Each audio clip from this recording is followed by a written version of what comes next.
Daripada Auza'i mengatakan bumi ini ada 7 bahagian. 6 daripada 7 bahagian dihuni oleh Ya'juj dan Ma'juj. Dan 1 bahagian yang dihuni oleh selain Ya'juj dan Ma'juj. Ini termasuk kita dan binatang yang lain ini.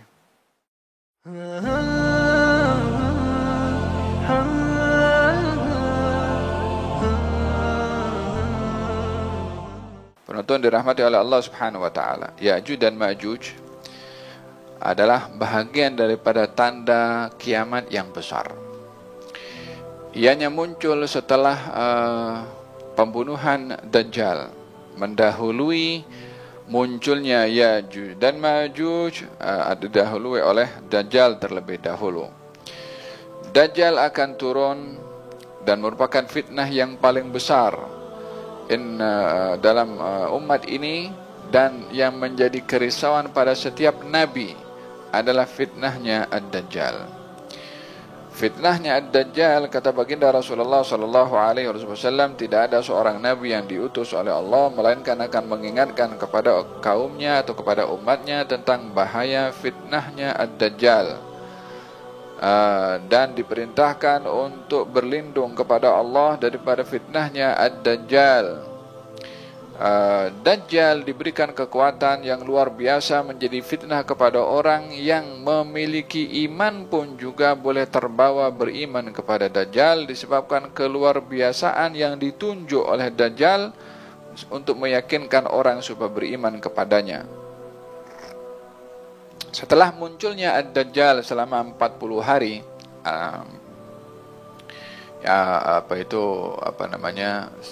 dia ikut kiraan 1 harinya itu 1 tahun, kemudian 1 hari berikutnya 1 bulan, kemudian 1 hari berikutnya 1 minggu. Kata baginda Rasulullah sallallahu alaihi wasallam, ketika ditanya, ya Rasulullah, kalau Dajjal muncul, kalau 1 hari umpama 1 tahun, macam mana kita nak salat? Adakah kita ikut salat hari itu yang umpama 1 tahun? Jadi dalam 1 tahun hanya 5 waktu saja salat? Kata Nabi, tidak. Tapi agak-agaklah bila waktu salat dalam hari-hari biasa itu bila masuk waktu, maka kiralah agaknya waktu salat bila masuk untuk kamu melaksanakan salat, yakni selama 1 tahun itu dikira juga 360 hari mengikut kiraan waktu yang dilalui secara biasa oleh manusia, dan salat 5 waktu. Kemudian kata baginda Rasulullah SAW, akan turun Nabi Isa alaihissalam dan akan dijaga kota Mekah dan Madinah dan juga Baitul Maqdis daripada didatangi oleh Dajjal. Akan berlaku peperangan, singkat cerita, falhasil sampai Dajjal dibunuh oleh Nabi Isa alaihissalam. Setelah pembunuhan kepada Dajjal muncul Ya'juj dan Ma'juj. Setelah pembunuhan Dajjal muncul Ya'juj dan Ma'juj dengan runtuhnya tembok yang dibangun oleh Dzulqarnain. Sebagaimana saya katakan tadi, Ya'juj dan Ma'juj ini keturunan daripada Yafith bin Nuh. Memiliki saiz tubuh yang berbeza-beza. Ada yang mengatakan 1 jengkal, ada mengatakan 2 jengkal, ada mengatakan lebih daripada itu, dan ada yang sampai kepada besarnya tubuh badan sampai umpama gergasi, yakni besar sangat. Di antara mereka boleh memiliki kekuatan yang luar biasa. Tidak jumpa apapun binatang makhluk hidup yang bergerak, melainkan akan dimakan, dan juga tanaman dirosak oleh mereka. Diriwayatkan kalau mereka daripada ramainya itu, kalau ketika lalu di Buhaira Tabariyah, di mana di situ airnya yang memenuhi Buhaira akan diminum sampai habis oleh Ya'juj dan Ma'juj, karena minumnya banyak dan jumlah mereka pun banyak, sehingga menjadi kering Buhaira tersebut, merosakkan setiap kawasan, sehingga manusia pun tidak mampu melawan dengan Ya'juj dan Ma'juj. Pada ketika itu diseru oleh Nabi Musa yang masih ada, menyeru kepada semua umat manusia supaya berlindung di al-hisin, di benteng masing-masing, di kawasan yang boleh untuk bersembunyi. Nabi Musa diperintahkan oleh Allah untuk membawa umat manusia pada ketika itu untuk berada di Gunung Tur, dan selebihnya manusia bersembunyi di tempat benteng masing-masing dengan membawa bekalan makan minum mereka, kambing dan seumpamanya, untuk menyelamatkan diri daripada dahsyat dan bahaya Yajuj dan juga Majuj. Di dalam beberapa hadis Nabi Muhammad sallallahu alaihi wa ala alihi wasallam, saya bacakan hadisnya di sini.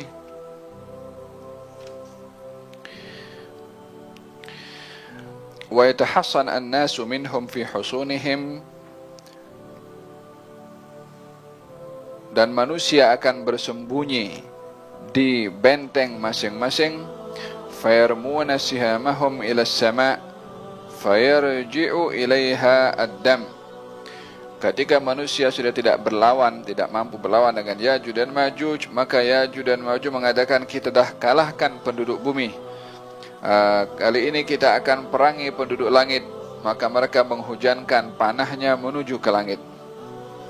Panah itu jatuh balik daripada langit dalam keadaan panah tadi itu dibasahi dengan darah. Bukan ada siapa yang kena, tetapi fitnah daripada Allah Subhanahu wa taala kepada Yajuj dan Majuj, untuk mereka yang melakukan kerosakan di atas muka bumi, sehingga ini bagian daripada istidraj, yakni dibiarkan merasa gah atau hebat, sehingga mereka dapat mendakwa kalau dapat mengalahkan penduduk langit, walaupun tidak ada sesiapa yang terkena, ataupun ada makhluk yang terkena untuk akan ketika panah itu dilemparkan ke langit. Kemudian alladzi ahfadhu yaqulun qaharna ahlul ardi, kita sudah kalahkan penduduk bumi. Wa alawna ahlas sama', kita pun juga sudah kalahkan penduduk langit. Fayab'atsullahu naghafan fi aqfaihim fayuqtalun, maka Allah Subhanahu wa taala menghantarkan naghafan. Naghafan ini sejenis binatang menyerupai belalang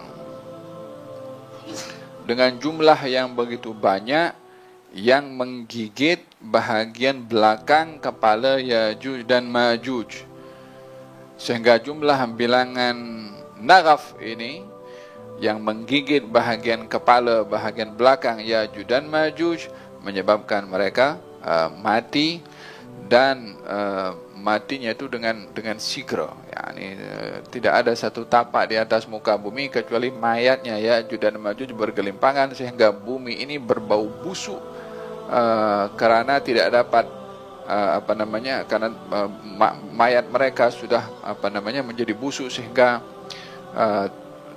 tidak dapat untuk dihilangkan. Macam mana, terlalu banyak.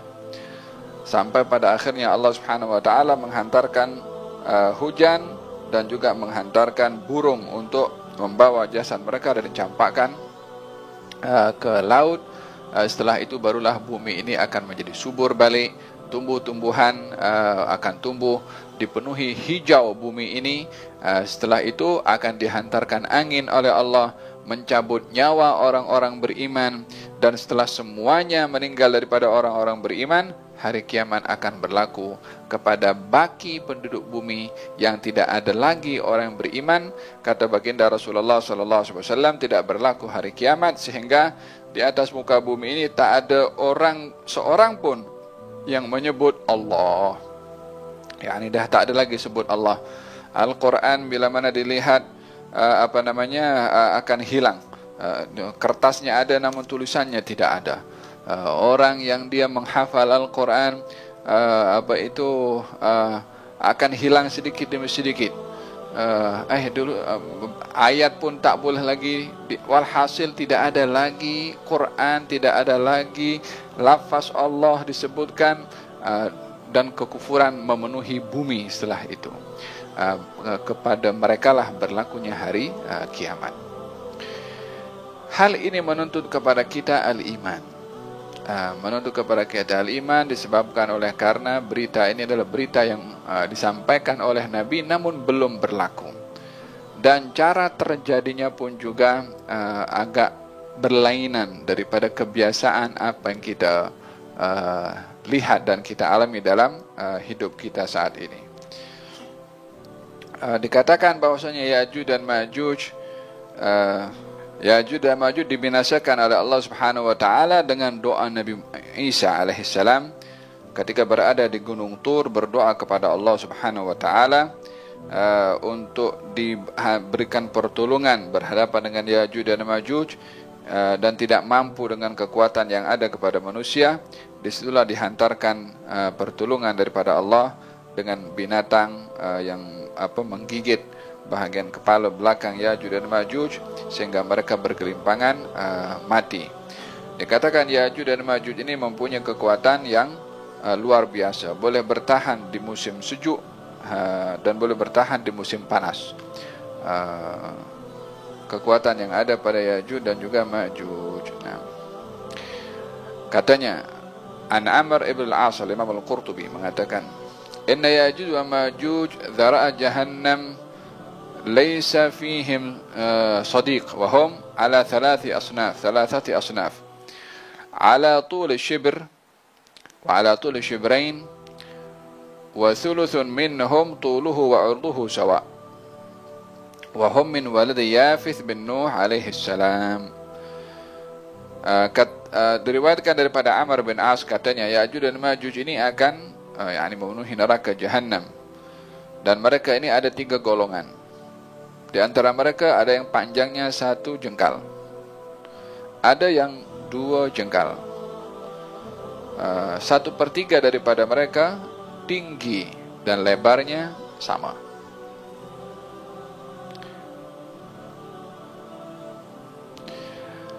Daripada Atiyah bin Hasan, katanya Ya'juj dan Ma'juj ummatan. Ya'juj dan Ma'juj ini 2 umat, 1 umat Ya'juj, 1 umat lagi namanya Ma'juj. Anil Auza'i al-ardu 7 ajza' fa 6 ajza'in minha Ya'juj wa Ma'juj wa juz'un fihi sa'irul khalq. Daripada Auza'i mengatakan bumi ini ada 7 bahagian. 6 daripada 7 bahagian dihuni oleh Ya'juj dan Ma'juj, dan 1 bahagian yang dihuni oleh selain Ya'juj dan Ma'juj, ini termasuk kita dan binatang yang lain ini. Sebahagian masalah katanya diceritakan tentang Ya'juj dan Ma'juj ini, 1 pasangan daripada mereka mempunyai umur yang panjang sehingga tidak mati di antara mereka kecuali sudah melahirkan 1000 keturunan yang sudah pandai menaiki kuda untuk berperang. 1 pasangan sudah mempunyai 1000 keturunan yang pandai berperang, sudah pandai menaiki kuda. Kalau daripada zaman itu sampai zaman sekarang, macam mana nak keluar itu? La ilaha illallah.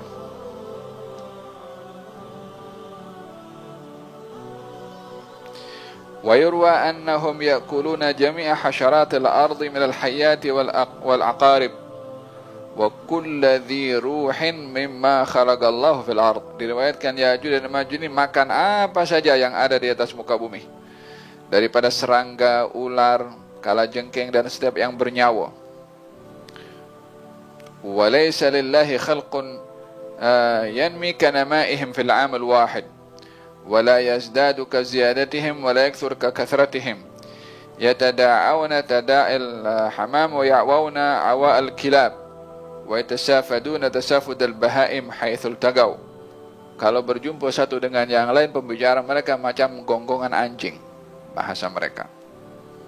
Sahha asluhu fi kitab al-Qasd wal Umam fil Ansab al-Arab wal Ajam, qala minhum man lahu qarnun wa dhanab. Ada di antara mereka daripada Ya'juj dan Ma'juj ini yang mempunyai tanduk dan mempunyai ekor, wa anyab dan mempunyai taring, barizah yang jelas, ya'kuluna al-luhum nayyi'ah, memakan daging yang mentah.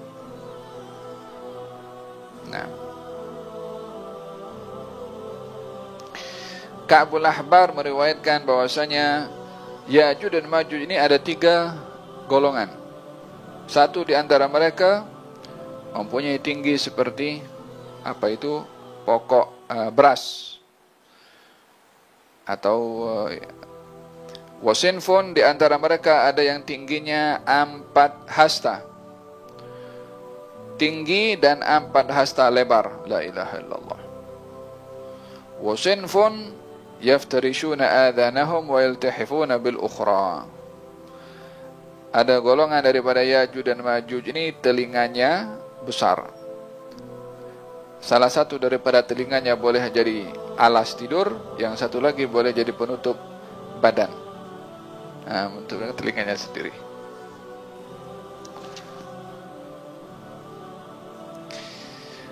Penonton dirahmati oleh Allah Subhanahu wa taala, demikian lebih kurang yang terkait dengan Ya'juj dan Ma'juj. Sebagaimana saya katakan, hal ini adalah memerlukan kepada kita al-iman. Tanpa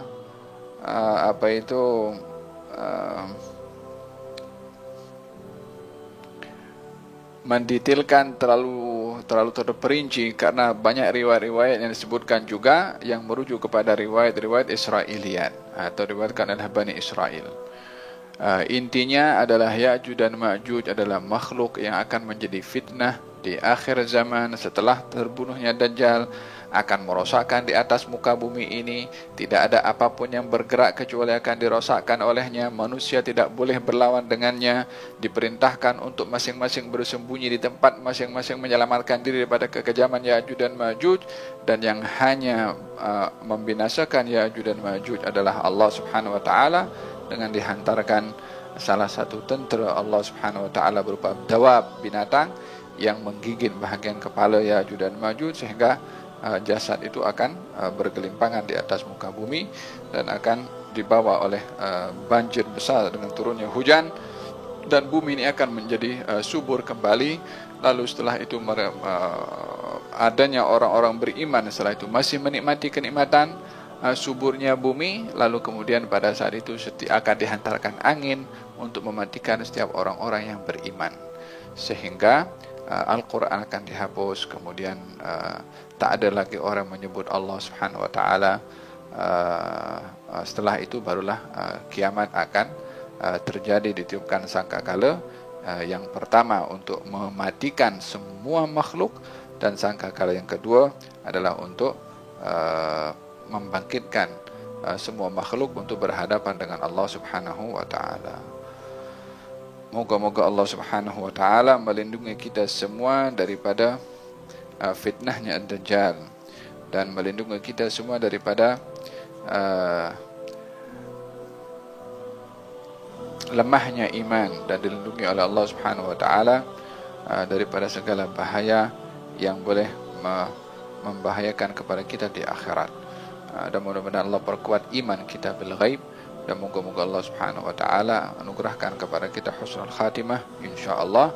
Oleh sebab itu diajarkan oleh Nabi sallallahu alaihi wasallam untuk terselamat daripada fitnahnya Ad-Dajjal membaca surat Al-Kahfi, khususnya 10 ayat pertama dan 10 ayat terakhir. Moga-moga Allah Subhanahu wa taala lindungi kita semua ya rabbal alamin. وصلى الله على سيدنا محمد وعلى آله وصحبه وسلم. الحمد لله رب العالمين. بسر الفاتحة.